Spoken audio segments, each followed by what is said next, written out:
Allahu Akbar. Bismillahirrahmanirrahim. Alhamdulillah Rabbil Alamin. Assalamualaikum warahmatullahi wabarakatuh. Isang mapagpalayang araw po sa atin lahat, mga kaibigan. Ito po ang Kawal ng Demokrasya, Kawal di Carbonell.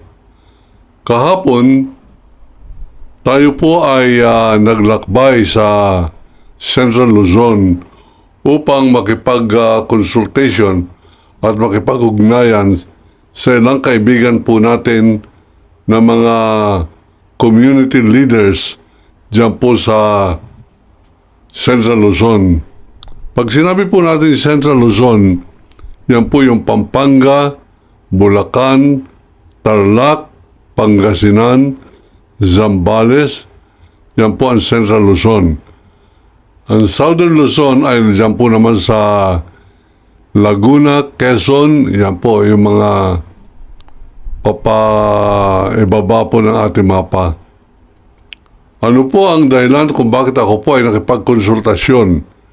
Ito po ay naging ugali ko na, naging kasama na sa kultura ng aking pagiging mamamahayag upang mapulsuhan ko ang ating pong mga kababayan at ano ang nagiging epekto ng ating pong komentaryo o ng ating pong pamamahayag. Nakikita po natin na malaki ang impluensya ng troll farm. Yang troll farm, yan po yung mga inuupahang mga pribadong may hawak ng telepono na sa pamamagitan po ng pakikipag-ugnayan nila sa mga grupo ng tao, abay nabibigyan po sila ng mga pananaw na ito naman ay pinapakalat nila. Halimbawa, pag gusto po nila na yang si Sara Duterte ay huwag ma-impeach, meron po isang grupo, nagpapakalat po sila ng maraming mga mensahe na dapat huwag ma-impeach si Sara Duterte sapagkat yung kanyang tatay, yung kanyang pamilya ang siyang dahilan kung bakit nahinto ang droga sa Republika ng Pilipinas.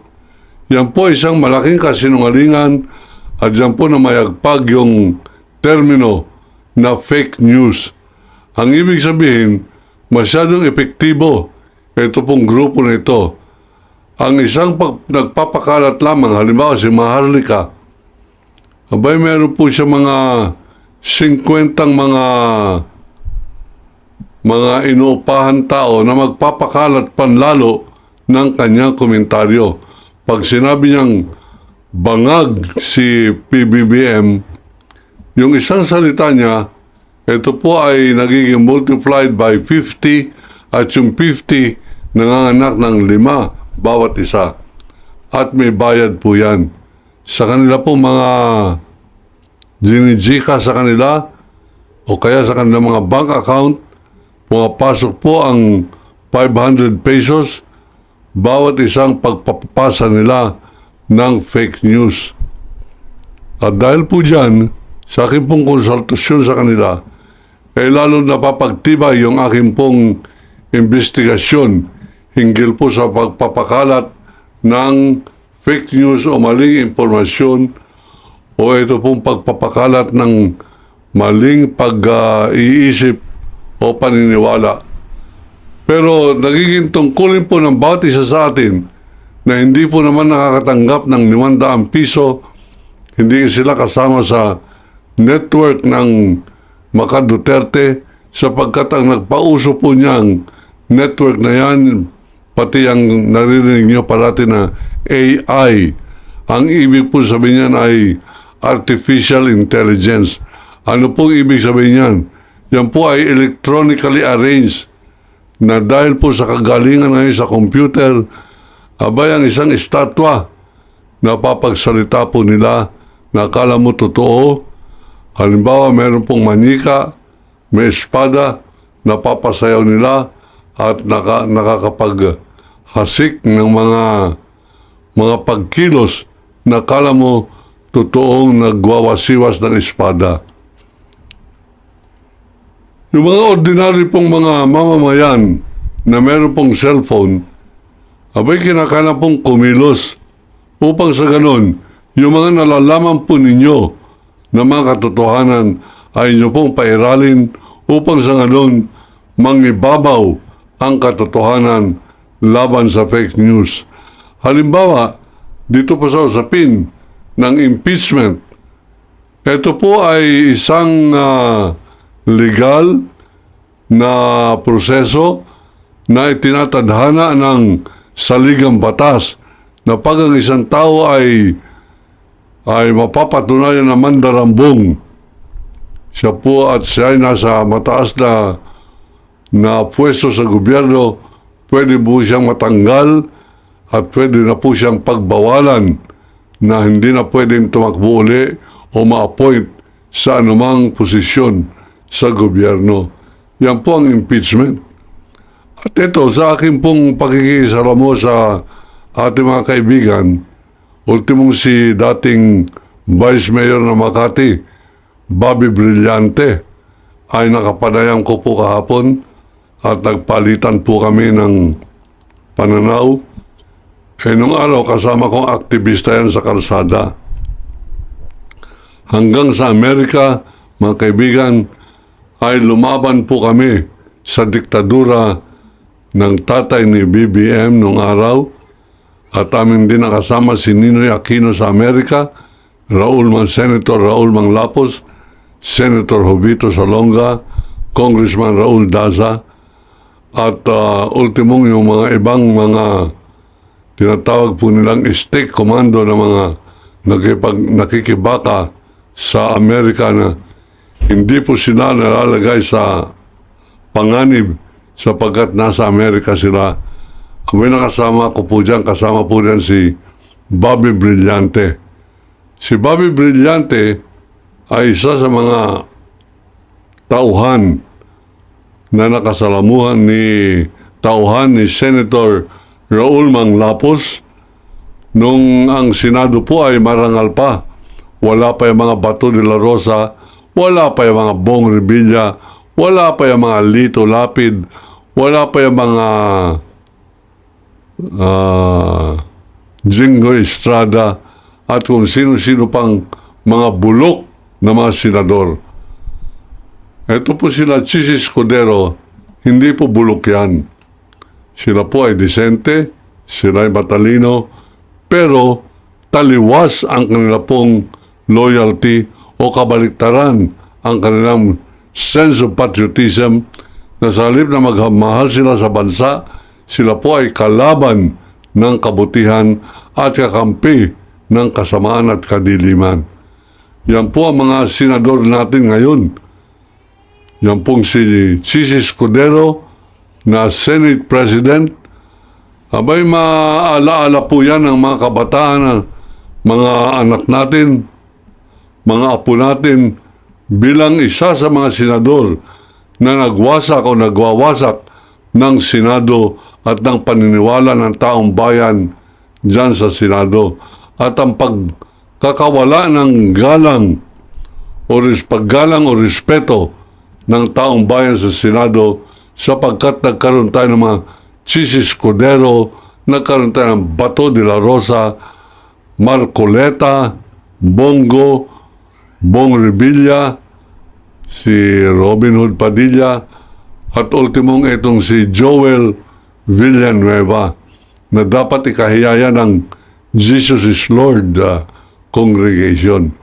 Nakakahiya. Ginagamit ang pangalan ni Jesucristo para manlinlang at magpapairal ng pandarambong. Sabi nga nila, 3 uri daw ng Lord ang namamayagpag dito sa Pilipinas: Drug Lord, Gambling Lord, at Praise the Lord. Yung Praise the Lord ay nagbumukha po ngayong racket o scam na gumagamit kay Jesucristo, yung pong krus ni Jesucristo, nagmimistula pong epektibong 45 caliber na pang-hold up ng mga taong napapaniwala nila ng kanilang relihiyon ay tama, yung pala nililigaw sila sa ngalan ni Kristo. At yan po ang Jesus is Lord. Kung kayo ay miyembro niyan at ang inyong leader at senador ay isang Joel Villanueva at ang kanyang tatay ay si Eddie Villanueva, kayo po ay na-scam ng relihiyon na ito at dapat po repasuhin ninyo ang inyong relihiyon sapagkat nagagamit ang relihiyon sa pagbubudol at pagpapairal ng kasamaan na pareho ng hinahasik ni Vice President Sara Duterte. Lahat ng relihiyon, lahat na nagtataguyod o sumusuporta sa pagbibigay ng pagtatanggol ng proteksyon kay Sara Duterte ay relihiyon na mambubudol, relihiyon ng kadiliman, relihiyon ng mga gumagamit kay Kristo upang ma-hold up ang taong bayan.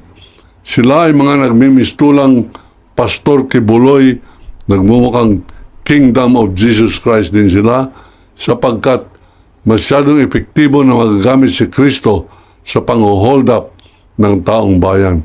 Pero tayo na matitino, tayo na hindi po nabubudol, tayo na marunong mag-isip, tayo na ordinaryong mga mamamayan na hindi naman kasama dyan sa troll, wag po tayo magpapaloko riyan. Alam ko marami mga nakausap ako kahapon, hindi po naman sila nababayaran. Kaya lang sila ay biktima ng mga trolls, napapaniwala sila na dapat na maging Pangulo sa 2028 ay walang iba kundi si Sara Duterte. Yan po ang labanan ngayon, yan po sa Senado. Yan ang dahilan na bakit may mga nagtatanggol sa impeachment laban kay Sara Duterte. Dito po ay gagawin ng lahat ng senadores na yan ang magagawa upang wag matuloy, madiskaril yan pong impeachment sapagkat sa impeachment na yan, hindi na po importante yan pong manalo, matalo, makonvict o ma-acquit, mapawalang sala. Hindi na po importante dyan. Ang importante po dyan ay mailahad ang tunay na mga ebidensya sa pamamagitan po ng impeachment. Pagka yan po ay nabulatlat, yan pong tagong yaman ng mga Duterte ay lalabas yung pambubudol nila na hindi totoo, yan Dragon War, sapagkat ang pinakamalaking drug lord sa buong Pilipinas at hindi tagapagtanggol ng taong bayan laban sa drogista, ang pinakamalaking drug lord ay ang Duterte family. At ang anak niyang si Pulong Duterte, mayroon tato ng dragon sa likod. Yan po yung sinasabi ng alias Dragon, pinagbawal na po sa media yan. Huwag na raw tatawagin yung mga drug lord na alias Dragon. Sapagkat si Pulong Duterte ay meron tatong dragon sa likod na nagbabadya na siya ay miyembro ng Triad o yung pong pinakamalaking drug lord sa buong Asia na bumibiktima pa ng mga Amerikano hanggang Amerika, hanggang Australia.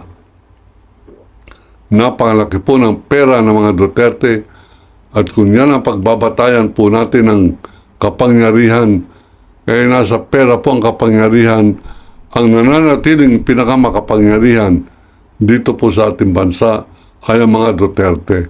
Sapagkat dahil sa pera nilang yan, marami silang hawak na general, maraming hawak na mga huwes, maraming hawak na media man, at hawak nila halos lahat ng troll na inorganize ng China dito po sa Makati, yan pong public relations firm na binunyag ni Senator Francis Tolentino na nagpakita po siya ng kanyang ebidensya na meron pang tseke na naglalaman ng 900,000 pesos na nakapangalan sa isang public relation firm ng Mistizo Mainsik diyan po sa Makati.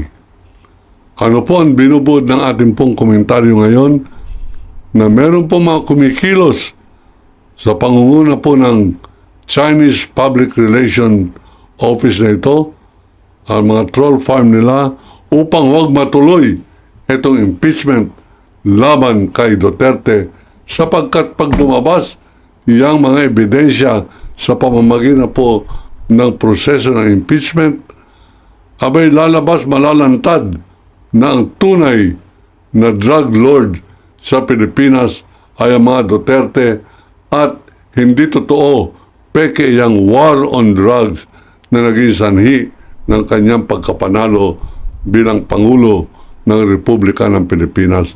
At hindi lamang yan, napag-usapan din po namin ng isa kong kaibigan na kanyang pangalan hindi ko babanggitin sapagkat ayaw ko mapahamak ang kanyang pamilya, ayaw ko siyang mahiwalay din sa kanyang pamilya dahil sa kanyang pakikibaka. Ang sabi niya, magiging ebidensya pa yan na lalo makakapagdiin kay Rodrigo Duterte sa ICC pag nabunyag yung mga malaking transaksyon nang gagaling sa mga leading drug lords dito po sa Republika ng Pilipinas. Malaking hamon po ito sapagkat yung mga drug lords na yan hanggang ngayon namamayagpag, hanggang ngayon hindi po yan nasasakdal sa pangunguna ni Michael Yang na barkada ni Rodrigo Roa Duterte, at ginawa niya pang cabinet member, purong komunistang insik, ginawang cabinet member ni Rodrigo Roa Duterte. Tama ba yan? Tama ba? Meron pang mga Pilipinong nagtatanggol pa kay Duterte sa kanyang pagkaka-appoint ng isang communist Chinese na si Michael Yang, at ang mga aliporis nito sila Richard Lim, Sami Uy, at ang mga ilang pang mga leading drug lords kasama ng General Albayalde ng PNP dati na nagpapairal ng droga sa Pilipinas sa ilalim ng presidency ni Rodrigo Roa Duterte. Lahat po yan mabubunyag diyan po sa impeachment. Lahat gagawin ng mga senadores niya, yung mga nagkakautang na loob sa kanya at yung mga gusto maging vice presidential candidate, pareho po ni Chis Escudero, na ang kanyang tingin malaking boto ang ibibigay ni Sara Duterte sa kanya, at ang kapalit nito ay gagamitin niya ang Senado na huwag matuloy yung impeachment hearing na ito, sapagkat dyan na mawawasak ang paniniwala ng Pilipino na totoong nagkaroon ng gera kontra droga sa ilalim ni Rodrigo Roa Duterte. Huwag na po kayo magpapabudol. Fake na programa po yan. Hindi totoo na meron tayong anti-drug war. Yan po ay pambubudol at pagpapalawig lamang ng droga sa Pilipinas upang sa ganon, sa paninira ng ating pong birokratsya, ay mapapadali ang paglipol sa atin ng Communist China sa tulong ng traidor na pamilya nila Duterte. Yan po ang ating report. Yan ang ating paninindigan. Ako po si Kawaldi Carbonell, ang sasabing iniibig ko ang Pilipinas. Allahu Akbar.